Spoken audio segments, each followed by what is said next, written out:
ஆதியாகமம் 16வது அதிகாரம் 13ஆம் வசனத்தை வாசிங்க.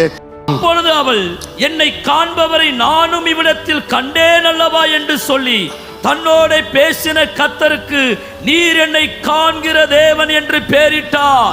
7ஆம் வசனத்தில் அதே அதிகாரத்தில் ஆகார் வனாந்தரத்தில் அலைகிறார். வீட்டை விட்டு வெளியேறினவளாய், தங்க இடமில்லாதவளாய், குடிக்க தண்ணீர் கூட இல்லாதவளாய், பிள்ளை தாழ்ச்சியாய், இனி என்ன செய்வேன் என்று அலறி துடிக்கிற நேரத்தில் தான் தேவன் அவருடைய கண்களை திறக்கிறார். தேவன் அவளோடு பேசுகிறார். அங்கே ஒரு துறவை காண்கிறார்.